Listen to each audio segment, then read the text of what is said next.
Hello and welcome to my channel. My name is Naa Aklerh. Today we are going to be talking about the 2023 Mandela Washington Fellowship application and everything that you need to know to put in a very successful application. Thank you for watching this video, and here's what to expect.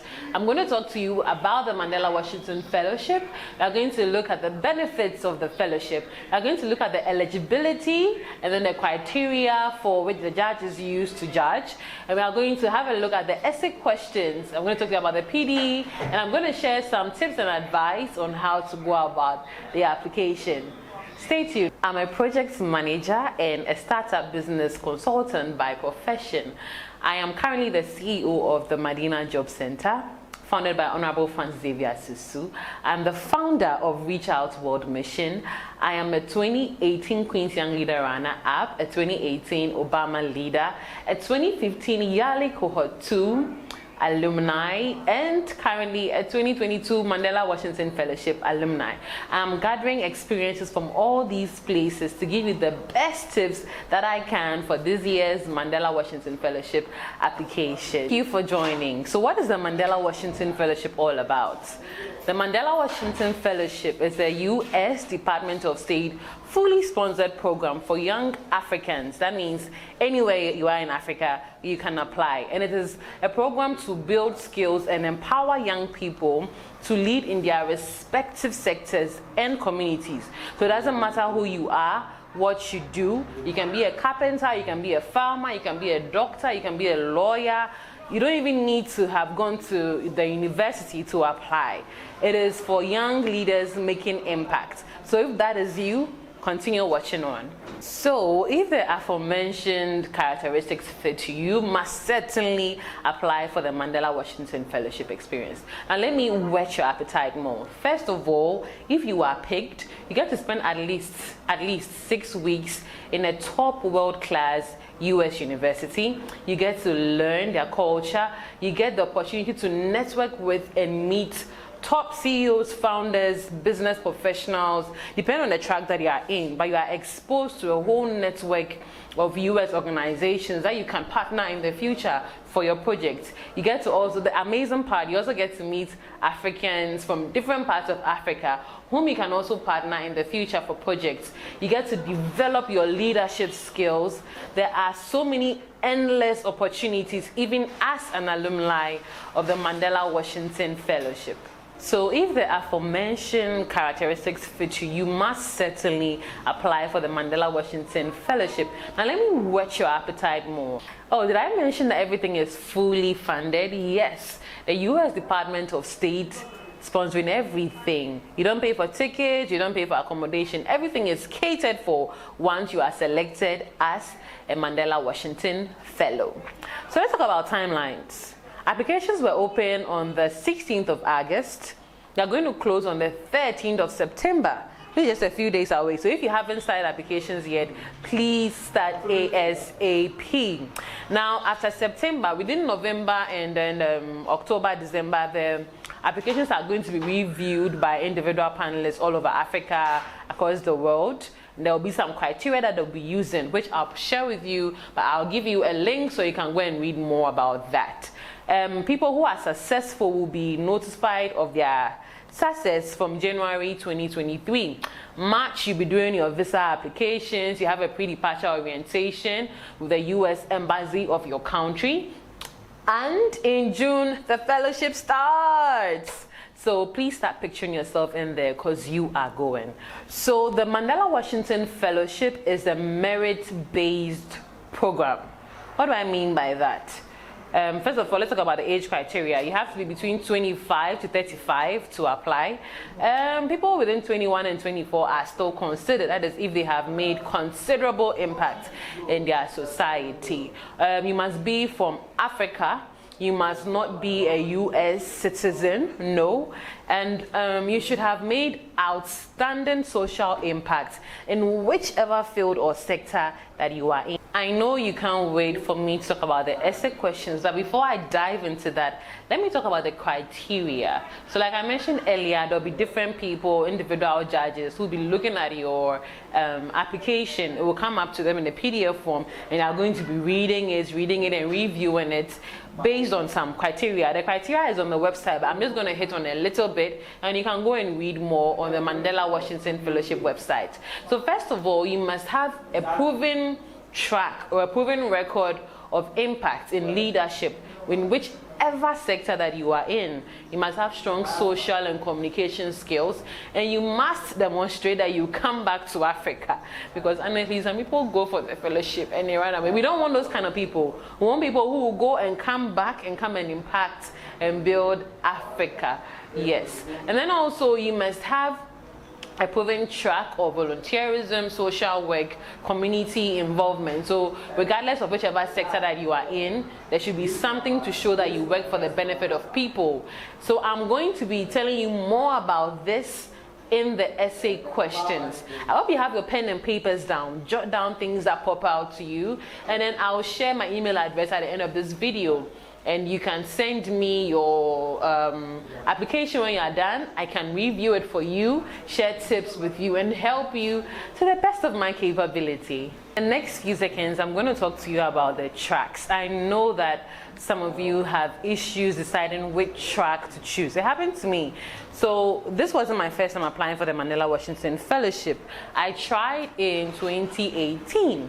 Well, this 2019, one of them, but I was bounced. I made it to a stage, and then I got a mail. We are sorry, it was so disheartening. But last year I decided to try again, and then I got it. So there are 3 tracks. We have the leadership and business track, and that is for anybody that is in the for-profit or social enterprise space. You understand? So you're running a company, but there's a social bit to it, but it's for profit. You understand? So if you are in that area, you should go for the leadership and business track. Now, if you are in the NGO or non-profits, non-governmental space, foundations, stuff like that, then you should go for the leadership in civic engagement track. Are you getting it? Now, if you are in the public sector, you work for the government, or you are an entrepreneur. When I say an entrepreneur, it's somebody who is working in the government sector or an already established public institution, but is making so much headway and impact over there. You will then go for what the public management track. If you're in politics, you are into policy creation, stuff like that, you go into the public management track. So you see, there's something for everybody. Whether you have your own business, you have your own NGO, you're working for the government, the Mandela Washington Fellowship can help you grow your leadership skills. So Pampana, this is the most important part of your application. Okay, every part is important, but this part right here, the essay questions, they can make or unmake your application. You understand? So I'm going to start with the first question. I'm going to share tips on how to answer it. So the first question goes like this. Provide an overview of your major professional accomplishments from the last year, as well as your long-term goals and aspirations. What motivates you to work in the field that you do? 250 words. So how do you answer this question? How did I answer it? Well, I started by stating who I am. I'm a project manager with this background or this number of years of experience in this and that. Then I brought in the problem statement. So as CEO of Madina Job Center, what am I working to achieve? I stated the statistics. Okay, in Ghana, this number of people are unemployed. Now, zoning down to my area of focus, the Madina constituency, this number or percentage of young people. Now, notice I said young people. I am categorizing, I'm being very specific. So I give the problem statement, and in doing that, I talked about the statistics. This number of people are unemployed, and it is causing this, that. And I stated which sustainable development goals I am focusing on. And then what I did was, now let me just chip in here. I was in the leadership and business track. Maybe you want to go into the leadership and business track, or you are an NGO, you don't know how to answer this. Ask yourself, what problem am I solving? It could be something within the community that you've seen that you are trying to provide a solution to. It could be a business niche that you are entering into. So maybe you can give stats and say, okay, the fashion industry is worth this trillion in my community, this number of people, so this, that. So I do this. You understand? You are stating the problem, and then you are stating what you are doing to solve that problem. You understand? So this question, if you look at it, it's like it's in 4 sections. The first part, you are saying, what are your major professional accomplishments within the 1 year? So you don't just go straight to the point and say, last year or within the 1 year, I have fed 50,000 people, or I have built this. Let's go to the feeding. If you fed 50,000 people and you fed them in a city that has no hunger issue, you haven't really made any social impact. But let's say you fed 50,000 people from a rural community with hunger as a major problem, which is even causing death, malnutrition, etc., etc. You are adding, some sort of essence. Note, you have to sell yourself. You can brag a bit. You are talking about the impact that you have made. Are we following? Now, I've mentioned, you talk about the problem and the solution that you are providing to that problem. So then the last bit, you talk about the why, which is what motivates you to work in the field that you do. Now, for the why, some people can choose to share a very emotional story, but ask yourself, everybody has a different why. You've stated the problem, the what. You stated the what you are doing to solve that problem, which will be your major accomplishments within the past year. And then I am talking about the why. Why have you decided to go into this field? People have different whys. Let me share an example. One lady from University of Iowa, Lucy entered her field because her mother died while she was giving birth to her brother. So she grew up and was motivated to prevent such maternal losses during childbirth. So she has a clinic, and her clinic provides services for pregnant women. That is her why. What is your why? Are you into an NGO? Why are you doing what you're doing? You understand? One more thing. In talking about your why, I want you to add the vision.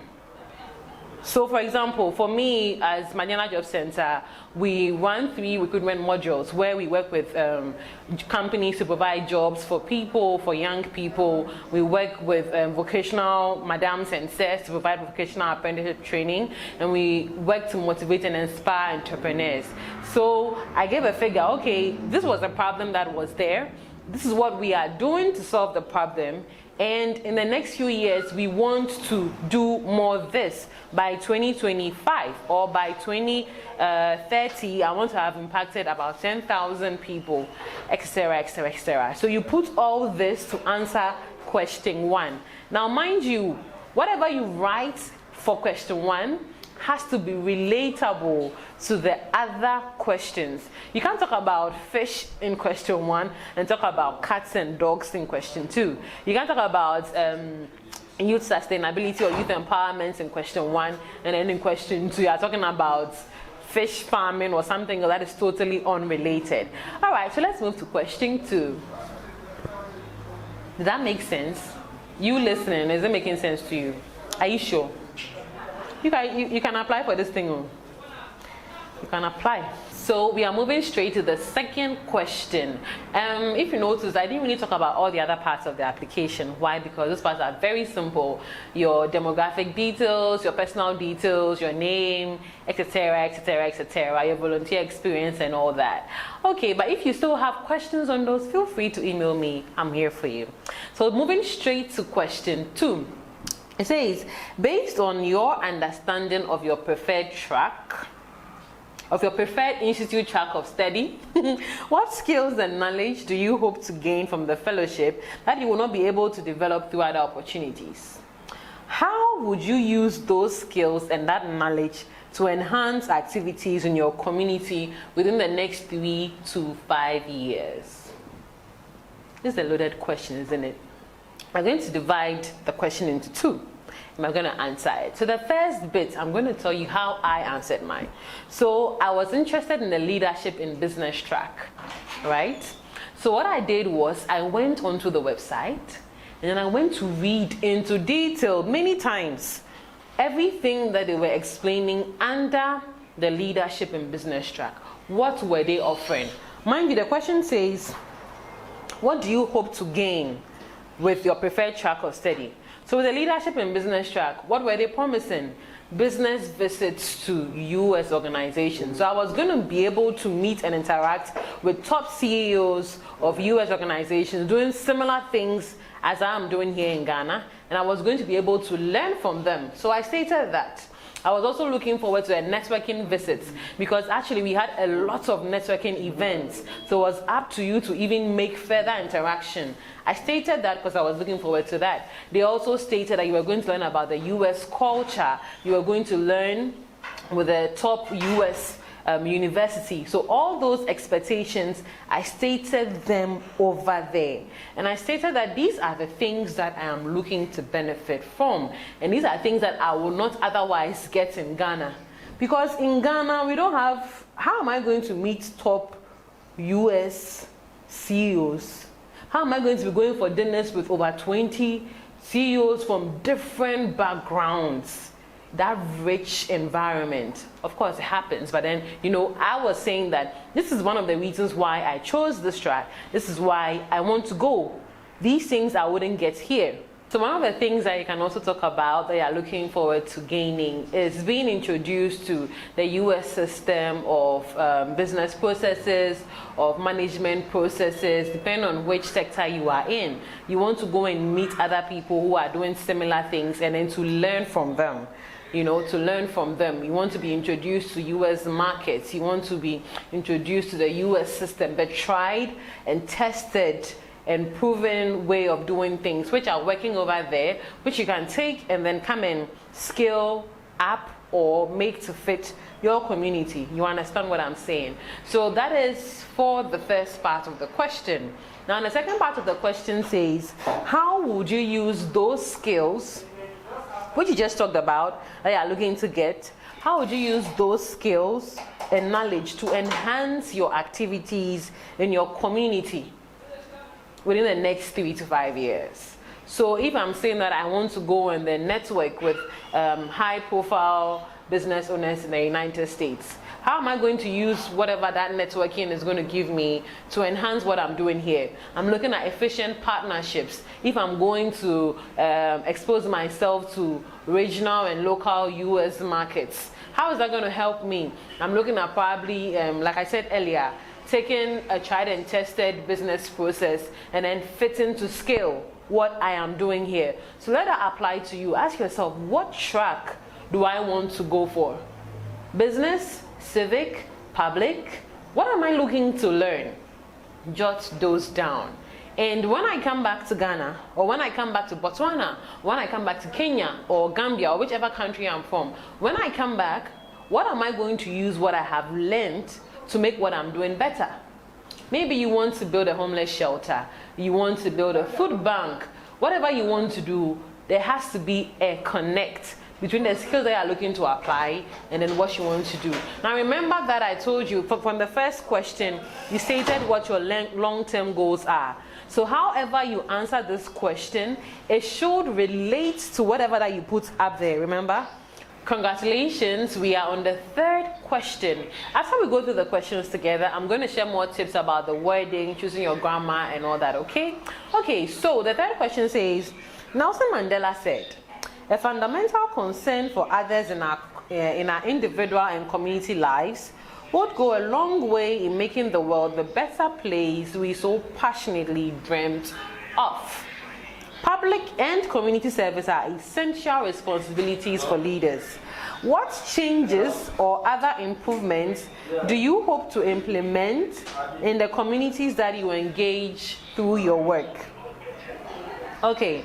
So my advice on how to answer this question is asking you, first of all, what changes or other improvements do you hope to implement in the communities that you engage through your work?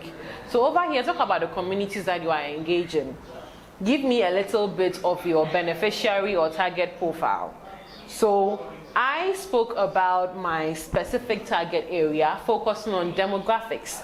I focused on the geographical areas and the age range and socio-economic status of my impact target. So Madina constituency, and I stated the rural and urban parts of the Madina constituency. I talked about, I actually listed them. I mentioned Madina, I mentioned Oyarifa, I mentioned Adenta East, I mentioned all the parts down far.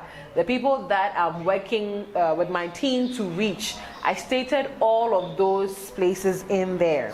Now, those are my target impact. That's my target impact in terms of geographical location. I'm working with young people, so I stated young people. But which young people? Young people who are searching for jobs, young people who are searching for skills. So that is my community.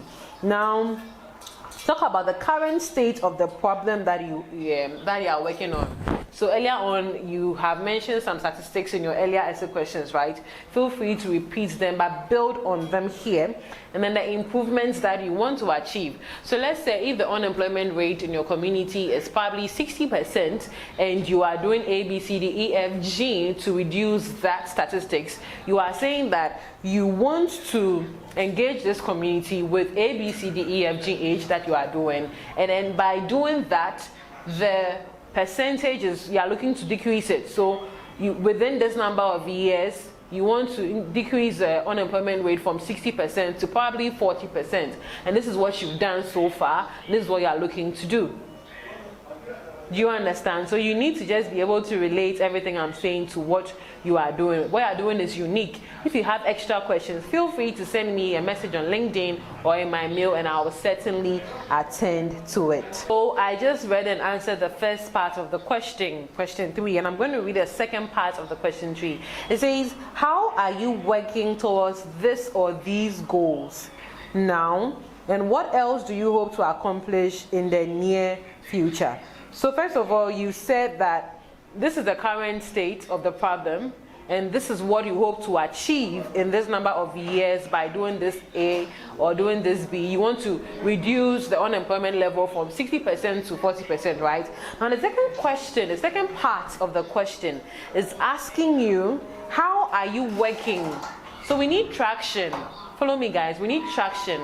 What are you doing now to solve the problem? So for us, what I talked about was that we had started by creating a website which we were using to gather data of people in our target range. So through that website, we're able to accrue data of almost 5,000 people that were looking for jobs and skills. So now I have that data, and then we're able to also partner a certain number. At the time, it was 97 companies within the constituency. So you see, I talked about the problem, what I want to achieve in a couple of years. Now I'm talking about what I'm doing now. So earlier on, if you remember, I said that you need to provide or give a track record of the impact you have made in leadership. So what I was doing now, I had a website, I have a website which had given me the data. I had gone out now to look for partners, and then we had actively supported and provided jobs and skill development training for approximately, after the time I was applying, it was 2,395. After the time that I went to the fellowship, it had increased to 4,200, and currently we are even above 5,000. So you see, I talked about the problem, where it was, what I want to achieve with the problem, what I want to achieve, the impact I want to make. Now what I am doing now, so I must now hands folded. What are you doing now to get to where you see yourself getting to? Do you understand? So you can talk about the plans that you have to scale up, because the question says, and what else do you hope to accomplish in the future? So then I said, okay, we started in a year. We have helped almost 2,395 people get jobs, and we are looking to impact 10,000 youth by this, and we are looking to scale to other constituencies and other countries through effective partnerships. So scale that or make that fit whatever that you are doing. I hope that makes sense. All right, so we are on the next question. I love this question so much. It says, strong leaders demonstrate resiliency in the face of challenges, right? The repercussions of the COVID-19 global health pandemic, economic crisis, and conflicts pose significant challenges both globally and locally. How have you demonstrated resiliency during challenging times? What lessons have you learned from this experience, and how are you applying these lessons in your current work? 150 words. How do you answer this question? I'll tell you. Well, I'll share my advice. First of all, whatever you write here has to be peculiar to you. I'm going to share what I wrote. I do. It includes training people. You get it? But during COVID, there was lockdown. Even the aftermath of COVID, you don't get to have physical interactions. So I talked about how we had transferred some of our physical programs to virtual programs. How we had now, instead of going on the grounds to register people, we created the website for them to come online and register. How my team and I have digitized our operation systems. So it has to be specific to you. What challenges did you face as a company during COVID? How did you overcome those challenges? You see, you can talk about, I've talked about having virtual programs, digitization. So you talk about whatever you did, and then the impact that change brought to the productivity of your company. Am I making sense? So COVID brought challenges. As a leader, you were resilient, said, no, I'm not going to stop my company because of COVID. I am going to rise above COVID. So I'm going to do A, B, C, D, E, F, G, H. So you list all those down. And after doing A, B, C, D, E, F, G, H, this was the impact. Productivity increased by this percent. Impact increased by that percent. Are we making sense? So this question is more like a personal one, but you need to know how to just put it all together and frame the words. All right, let's move to the next question. Final question is, Nelson Mandela was awarded the Nobel Peace Prize for working with leaders of the South African government to agree on a peaceful transition to multi-party rule and an end to apartheid, demonstrating that leaders can achieve progress despite different views or identities. Now here's the question, listen to this part carefully. Describe a situation where you use your leadership skills to resolve a conflict or disagreement. How do you encourage respectful discussion when working with people from different backgrounds, identities, or perspectives?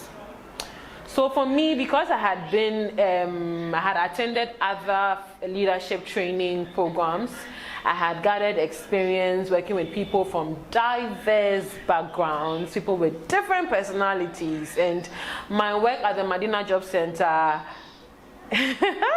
involves working with people in politics from different parts of the constituency with different backgrounds and different personalities. And then you do face conflict, because sometimes people might not understand you, or there's probably an issue. Conflict is normal. But what happens is how you handle the conflict. So they want to know, you know why they're asking you this question? Because you are going to be in a new environment with people you have never met before. Some of you may share rooms, some of you may have your own rooms. How are you going to be corresponding with your other fellows from African countries who are coming with different characters? You are going to go for networking events. You are going to meet people who have been socialized from birth. Some people may have not even ever met a black, or have never even interacted with a black.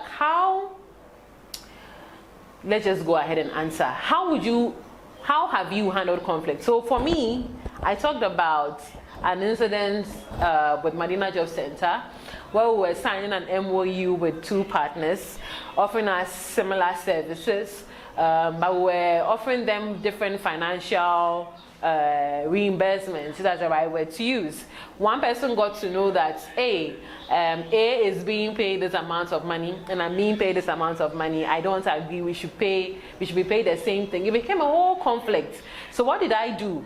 I'm answering a question with you. I stated this was the conflict. You understand? Then I stated what I did to manage that conflict. communication, strategic communication. So together with my financial head and my bosses, we had meetings individually with these two different parties to get to listen to them and understand them. So and then also we had the opportunity to also explain where we're coming from, get them to understand the metrics that were going into those financial arrangements. Then we reached a level of understanding. Then we had a meeting with all these two partners together and we were able to resolve that conflict nicely. You may have faced different kind of conflicts. How did you solve the conflict? In doing this, you need to be able to demonstrate how resilient you can be, how tolerant you can be, regardless of whatever happens to you, how emotionally intelligent you can be. So describe what you did professionally and the outcome, and most importantly, the positive impact attained by that outcome. So by God's grace, after we're able to resolve that conflict, we're able to move on with those partners, we're able to train girls, we're able to train people. So we're able to achieve the goals that we wanted to achieve. So we are almost at the end of our video. I'm going to talk to you about the professional development experience. And then after that, I'm going to give you some tips for the writing, if that's okay. Now, the professional development experience is a 4-week extra stay in the United States, working or interning, if I can use that word, with a US company. So all the essay questions are compulsory except that for the PD. The PD is optional, right? So if you apply for the PD, what will happen is that you'll be posted to a company, and the whole purpose of the PD is for you to practicalize what you have learned during your 6-week stay at your institute of study. That's just basically it. So you talk about your expectations, what you want to learn. You may or may not be picked, but I think you should give it a try. Okay, and then also, the last advice I have for you, please don't plagiarize. Do not plagiarize. Do not go and take somebody's application and edit it to fit. No, please don't do that. Be authentic. You have it in you. There's so much you have achieved. There's so much you have done. Sometimes the problem is putting whatever you have achieved in words. But we are here to assist you. So many alumni, 2022 alumni that I know are ready to coach you. My name is Priscilla Naa Aklerh Plange. I would have my LinkedIn link in the video down there, so you can hit me up on LinkedIn, hit me up on Facebook, hit me up on Instagram, wherever. Send me an email. Let me help you. Let's help you. Let's do this together. I wish you all the very best, and just know that I really believe in you. Like, I really do. Like, I honestly really do believe in you. Keep on shining, keep on changing the world, and together let's make Africa great. Thank you for watching. Bye. Here are some useful apps that you can use to help you in editing your work. Sorry. Here are some useful apps that you can use to help you in editing your work. There is Grammarly, which I use a lot. And then there is DeepL for those of us who are not so fluent in English and would need some help with translation. There are other apps that can help you to, reduce the quantity of the words. There are so many tools available online. I think you should do some research and then use that to help you.